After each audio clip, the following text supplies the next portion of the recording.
कंपनियों के different type, जैसे कि public company, private company, government company, one man company, तमाम कंपनी के बारे में तो सभी लोग आपने सुना होगा।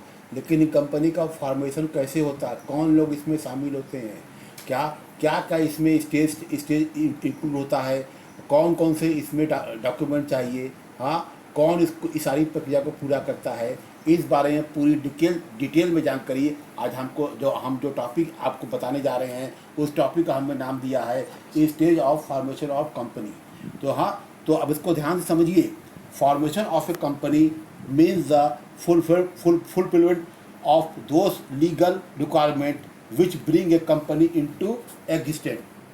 The formation of a company is a very long process. It can be divided into following 4 stages. मतलब फॉर्मेशन का मतलब क्या होता है कि जो भी रिक्वायरमेंट है वो कैसे पूरा किया जाए, हाँ। और ये जो हम बात करते हैं बात करते हैं रिक्वायरमेंट की, तो ये 4 तरीक़ों से इन रिक्वायरमेंट को पूरा किया जा सकता है। वो इस प्रकार है, हाँ। तो हाँ, it can be divided into following 4 stage. First है promotion of a company, incorporation of a company, to get the certificate of incorporation, to get the certificate of commitment of business. Clear हुआ ये? अब आगे आपको थोड़ा सा और detail में जा रहे हैं। Out of the above 4 stage, a private company has to fulfill only 3 stages, because the private company can commence its business immediately after getting the certificate of incorporation from the registrar of the company. A private company has not wait for the certificate of commencement of business. On the other hand, a public limited company has to fulfill all 4 requirements. The 4 stages mentioned above are detailed here as under. ठीक है ये? तो ध्यान रखिएगा ये कि जो आपका इसमें जो चारों स्टेज दिया हुआ है, जिसमें 3 स्टेज जो केवल प्राइवेट कंपनी पूरा करती है, और जबकि चारों स्टेज जो है ये आपको पब्लिक कंपनी को पूरा करना पड़ता है। इसके बारे में हम डिटेल में हम कंटिन्यू कर रहे हैं। तो पहला जो हमारा स्टेज था प्रमोशन ऑफ ए कंपनी। अब अच्छे समझिए कि क्या होता है promotion. Promotion is a very first stage in the formation of the company.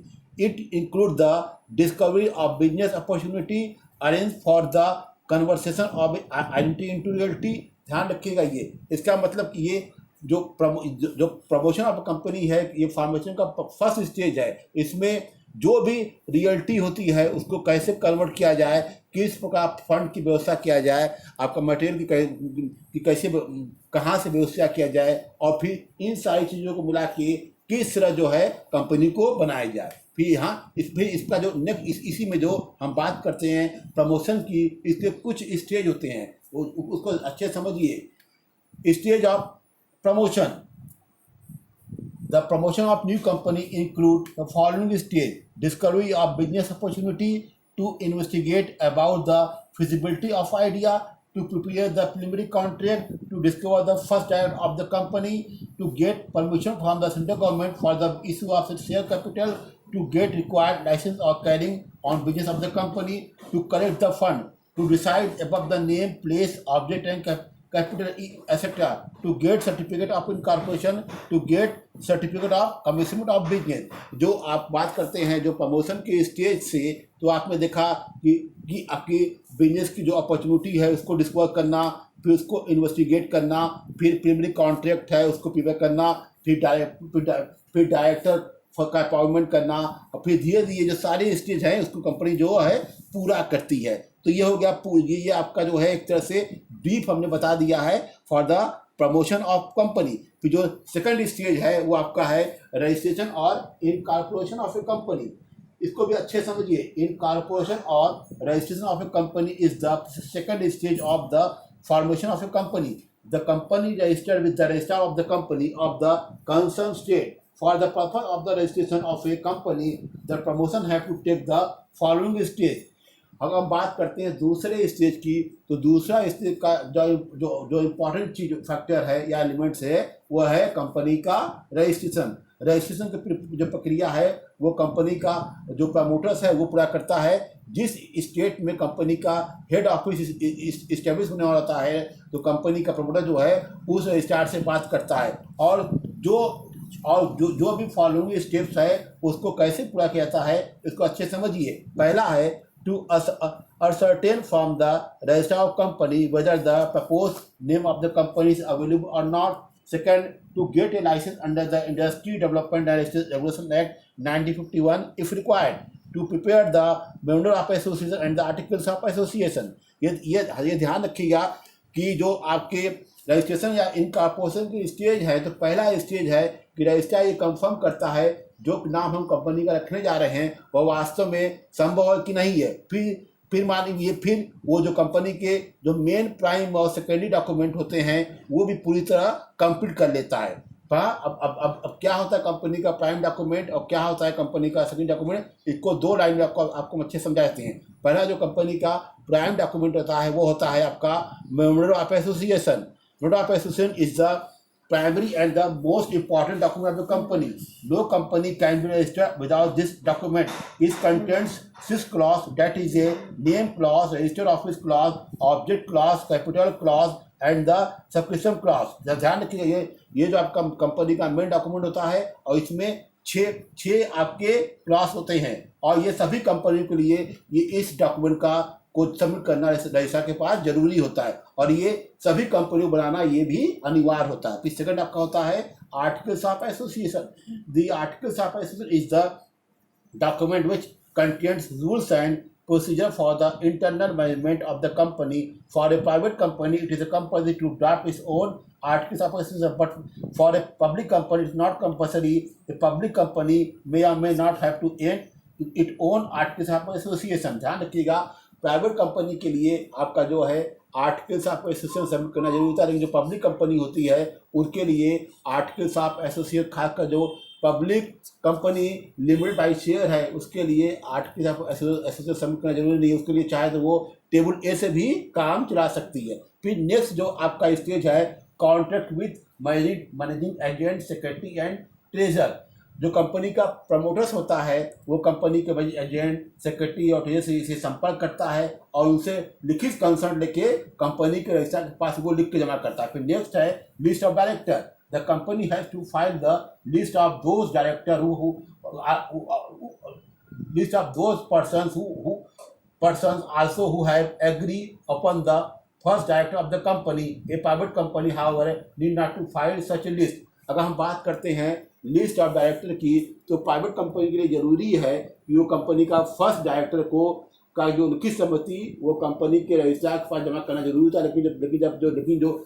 लेकिन जो प्राइवेट कंपनी है उसके लिए इस टाइप का जो है डायरेक्टर का फर्स्ट कंसेंट जमा करना ठीक नहीं है, लेकिन पब्लिक कंपनी के लिए डायरेक्टर की लिस्ट जमा करना ये प्रमोटर के लिए कंपनी के रजिस्ट्रार के पास कंपल्सरी होता है। फिर नेक्स्ट आपका है written consent of the director. इसकी बात हम आपको पहले बता चुके हैं कि जितने भी कंपनी के डायरेक्टर बनेंगे उनका लिखित कंसेंट रजिस्ट्रार के पास जमा करना हो, चाहे वो पब्लिक कंपनी को हो या फिर ये प्राइवेट कंपनी हो। फिर नेक्स्ट पार्ट आपका है statutory declaration. The company has also to submit a statutory declaration to the registrar. Such declaration has to made by the chartered accountant or director of the company or secretary by declaration it is certified by the person furnished is that the company has fulfilled all the legal requirement of the registration and the company is eligible to the registered in all the respect and company may be registered। Company को एक retain consent लिख के देना पड़ता है company के registrar के पास। Company जो भी डॉक्यूमेंट दे रही है वो परफेक्ट है और हम कंपनी के रजिस्ट्रेशन के लिए सारी रिक्वायरमेंट पूरी करते हैं। अब आप जो कंपनी के रजिस्ट्रार से कहेंगे कि आप सारे डॉक्यूमेंट को चेक करिए और जब सारे डॉक्यूमेंट जब चेक हो जाएंगे तो हमको सर्टिफिकेट ऑफ इनकॉर्पोरेशन हमको आप दीजिए। फिर नेक्स्ट जो हमारा स्टेज होता है सर्टिफिकेट ऑफ इनकॉर्पोरेशन। इसमें क्या क्या चीज़ें इंक्लूड होती हैं?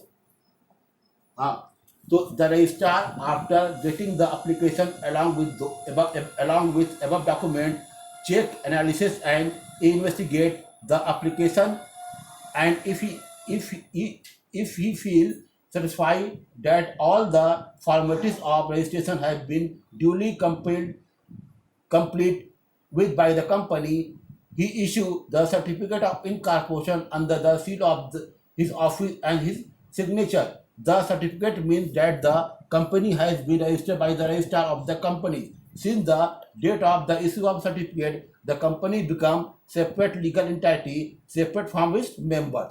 जब रजिस्ट्रार कंपनी के सारे डॉक्यूमेंट को चेक कर लेता है और वो सही पाता है तो ओके करता है और फिर अपने साइन से एक सर्टिफिकेट इशू करता है जिसको नाम दिया जाता है certificate of incorporation.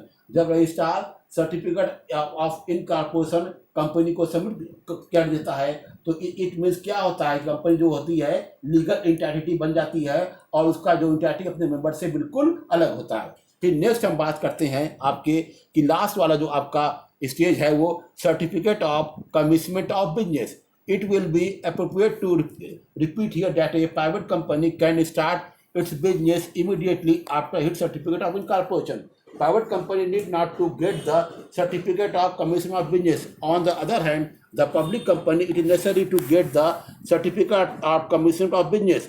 The certificate of commission of business is a conclusive evidence that the company is empowered to do its business. Section 149 of the Indian Company Act 1956 states that the following procedure regarding such certificate. बिल्कुल सही कहा है। जब हम बात करते हैं certificate of commission of business की तो प्राइवेट कंपनी जो है बिना इस सर्टिफिकेट के बिजनेस स्टार्ट कर सकती है, लेकिन पब्लिक कंपनी के लिए बिना commitment certificate of commission of business का सर्टिफिकेट प्राप्त किए जो आपकी पब्लिक कंपनी है वो बिजनेस स्टार्ट नहीं कर सकती है। जो कुछ लीगल प्रोसीजर है, जो कुछ लीगल रिक्वायरमेंट है सर्टिफिकेट के लिए, उसको फुलफिल करना पब्लिक कंपनी जरूरी होता है। वो इस प्रकार है। फर्स्ट है, in case of a company issuing the prospectus, if the public company issue A prospectus for issuing share capital, it will have to fulfill the following condition to get the certificate of commission of business under section 149 subsection 1 of Indian Company Act 1956. First है, the restriction of minimum subscription must have been fulfilled. फिर आपका second है, the director of company must also have paid in the same proportion in which the general public has paid. फिर next आपका है, the declaration by the secretary or one of the director of the company that above requirement has been complied with.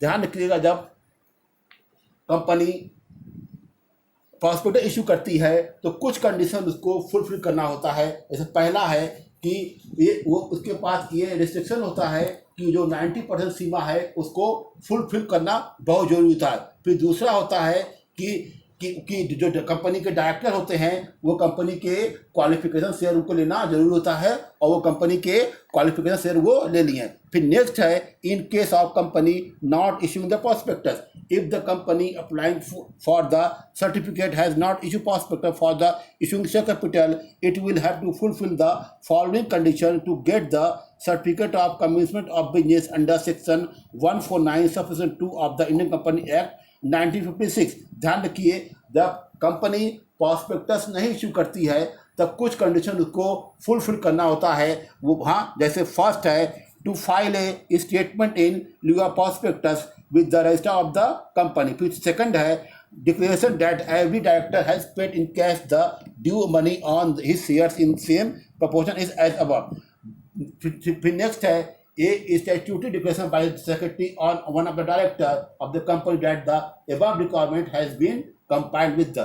ध्यान रखिएगा, अगर company जो है prospectus को issue नहीं करती है तब उसको एक leave statement in lieu of prospectus company के हिसाब पर सबमिट करना पड़ता है। और फिर सेकंड एक बात और बतानी पड़ती है, जो कंपनी के डायरेक्टर होते हैं उनको जो चाहिए, जो रिक्वायरमेंट शेयर चाहिए वो फुलफिल कर लिए हैं और साथ में कंपनी ये लिख के दे देती है कि जो भी आपका रिक्वायरमेंट था उसको हमने पूरा कर दिया है। ठीक है, ये देखिए, ये जब सारी प्रोसीजर पूरा होता है तब पब्लिक कंपनी जो है उसको certificate of commission of business मिल जाता, एक सर्टिफिकेट मिल जाता है। और उस जब कंपनी का रजिस्ट्रार कंपनी को certificate of commission of business का सर्टिफिकेट दे देता है तब पब्लिक कंपनी है इस सर्टिफिकेट के मिलने के बाद तुरंत जो है अपना बिजनेस स्टार्ट कर देती है। तो आपने देखा कि फॉर्मेशन ऑफ कंपनी फॉर्मेशन का जितने भी स्टेज थे उसको हमने अच्छे से यहाँ पे एक्सप्लेन किया है। जो भी आपको दिक्कत आएगी उसको आप व्हाट्सएप पे आप मैसेज करिएगा, उसका जवाब देंगे। Thank you.